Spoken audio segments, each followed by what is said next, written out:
too about when you look at those numbers, in some instances, a lot of those communities go on to share services. They start a dialogue, or if it's a town and a village, or the dialogue begins. And sometimes what occurs after that, even though the consolidation or the dissolution vote might not be successful, they look at ways to become more efficient in sharing of services. A lot of that currently occurs in a lot of governmental entities. I'm not saying that communities don't look at ways to be efficient and economize and look at shared services. But as a result of some of the studies that go forward with these consolidation and dissolutions, we can give examples of where there have been sharing of services and efficiencies that have come out of this process as well. This question is: assume an adequate petition is submitted and a referendum is held, and a majority of those voting say yes to termination, and this village board starts the prep, I guess, of the termination plan, ordering appraisal of all village property. There's no dollars in the budget to pay for that. What to do? Special tax, borrow, or hope for a grant. Did everyone hear that okay, or would it be helpful if I repeated it? Okay. Assume, number one, an adequate petition is submitted. And number two, a referendum is held. And number three, a majority of those voting say yes to termination. And number four, the village board starts the preparation of the termination plan. Ordering appraisal of all village property, and there's no money in the budget to pay for that. Okay, so I assume that means that now they have to undertake the appraisal of all villages property, but the village doesn't have the money to pay for that in its budget. So how do they proceed from there? What to do there? If you're a local government official, do you put a special tax to try to study this issue? Do you borrow? Do you hope for a grant? What do you do to try to facilitate the process? I think that's the nature, that's what someone is asking in this question. Under the new grants that we're hoping to release soon, there is expedited funding and technical assistance for those municipalities that have been petitioned. That can be up to $25,000 of immediate assistance if they apply to the state and request that money. With those grants, that is the Local Government Citizens Empowerment Reorganization Grant.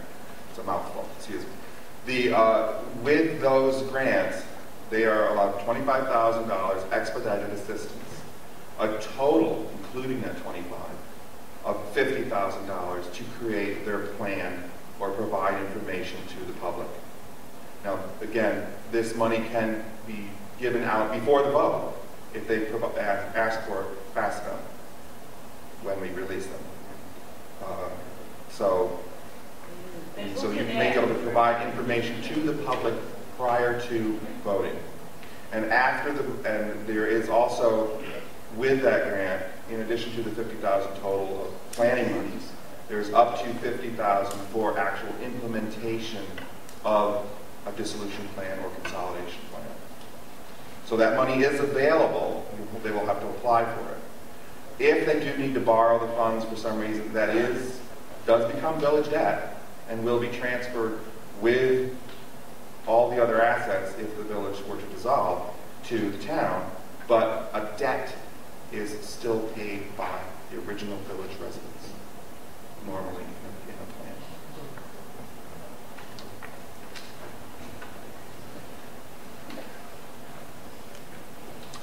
The next question is, what is the approximate time frame for going through the process, from the initiation to the approval? Okay, and why don't we answer that one first, and then there's a follow-up to that. What process are you talking about? What is the approximate time frame for going through the process? And I think, can I ask, the author of this question, if you could explain, is it the process from the point of petition, or is it a municipality, or is it the citizen empowerment? Which scenario are we looking at? Yes? I'm sorry. I'm your... Is it possible for you to give some example of each? The time frame for each? So sure. Thank you. I say yes, and then I give them the mic. So. With a petition, if a petition is filed with the clerk, it has to be, if you're looking for a village dissolution, it has to be filed with the village clerk. If you're looking for some other form of consolidation, dissolution has to be filed with, a consolidation with two entities has to be filed with both municipal entities. And so filing the petition, after it is filed, the clerk has 10 days within which to determine whether or not that petition is valid. Okay?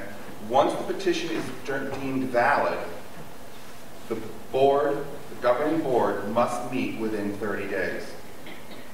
And at that meeting, they must schedule a referendum on the petition to vote to consolidate or dissolve or whatever the petition was for. That must be done, and the election must be done within 60 to 90 days after the board meets. So then you have a referendum. And if the referendum fails, the process stops. If the referendum is passed and the entities are going to either consolidate or dissolve, the board then has to meet, has to create a plan. They have to develop a plan on how to do this. How are they going to consolidate? How are they going to dissolve? What are they going to do with everything, and where is it going to go? They have 180 days to do that. Okay? Once that is complete, the board must hold a public hearing on that. And where the public hearing must be held within 35 days, up to 90 days after the completion of that plan. Then they either approve or reject the plan. Now, if the plan is approved, it goes, the plan cannot be implemented within 45 days. Because the public, once the boards have approved the plans, the public has 45 days to petition if they don't like the plan, to have another referendum. If you don't like that they're just going to, whatever they're going to do to reorganize. If you don't like that, you can petition, but you've only got 45 days to submit that petition to the local government entity.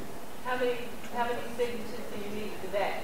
25% or 15,000. I think it was 15,000. 25% of the registered voters, or Yes. the people who voted to approve it? Who approved going forward? No, of the registered voters in the village or So town. if 25% is fewer, I mean, it's more than the number of people who actually voted for a plan. I mean, to move forward with the development of a plan. That doesn't, you need more people to overturn it? Yes.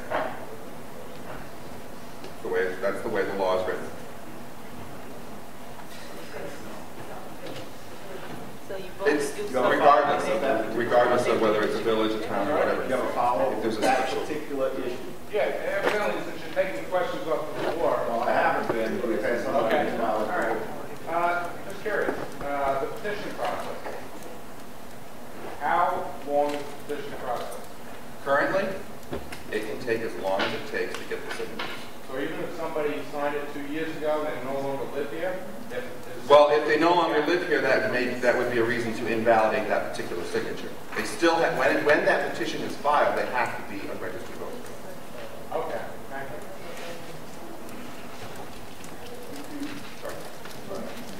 So, if another referendum is held, again, it either passes or fails. If it passes, the plan is going to go through and you will consolidate or reorganize, dissolve, or however you're going to do it. If it fails, it stops. The process stops. Now, with the original vote, the original petition, if it is defeated and you do not choose to move forward with either consolidation or dissolution, you cannot start that process again for 4 years.